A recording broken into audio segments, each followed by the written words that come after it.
ዛሬ እስያ ላይ የፈነዳው ጦርነት እስካሁን በዓለም ላይ ከተካሄዱት ጦርነቶች በይዘቱም በአይነቱም ትንሽ ለየት ይላል። ኢራን ከጅምሩ ይህንን ጦርነት ዓለም አቀፍ ለማድረግ ነው የሞከረችው፣ ዓለም አቀፍ ጦርነት እንዲሆን የሞከረችው። እንግዲህ አሜሪካ እንደሚታወቀው በዓለም ላይ 877 የሚሆኑ የጦር ካምፕ አለ። ከነዚህ ጦር ካምፖች መካከል በዛሬ ሲደበደቡ የዋሉት በኤዥያ ሀገሮች ላይ ያሉ የጦር ካምፖች ናቸው። እነዚህን የጦር ካምፖች የአሜሪካ ብቻ አድርጋ አልወሰደችም። የእስራኤልም የጦር ካምፖች ናቸው ብላ ነው በአመለካከት የወሰደችው። በመሆኑም እነዚህን ሀገሮች የአይሁድ ምሽጎች በሚል ጠርታቸዋለች። አይሁዶች ኢራን እንዲደበድቡ ምሽግ የሆናቸው ሀገሮች ናቸው ብለው ነው እየደበደቡ ያሉት። ይህን ጦርነት ፈጥኖ ሁቲ ተቀላቅሏል። ሁቲ የመን ላይ ያለ አማጺ ነው። የኢራን ቀኝ እጅ እንደሆነ ይታወቃል። ይሄ ጦርነት ዓለም አቀፍ ይዘት እንዲኖረው እየተደረገ ነው።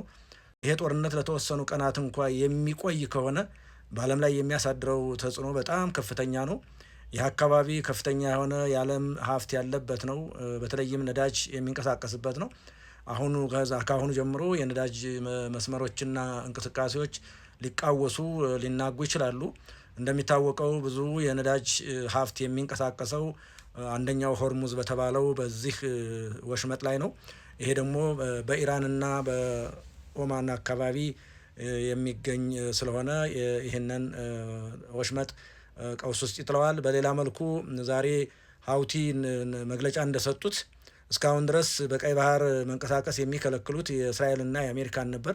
ለመምታትም ሙከራ የሚያደርጉት እነዚህን መርከቦች ነበር። ዛሬ ግን ማንኛውም በዚህ በቀይ ባህር በኩል የሚያልፍ መርከብ ሁሉ እንደሚመቱ ዝተዋል። ይሄ ማለት ደግሞ ዓለም አቀፍ ቀውስ ይፈጥራል፣ ኢኮኖሚ ጫና ይፈጥራል። ይሄ ኢኮኖሚ ጫና ተፈጠረ ማለት በዓለም ላይ ሊያስከትል የሚችለው ችግር በጣም ከፍተኛ ነው።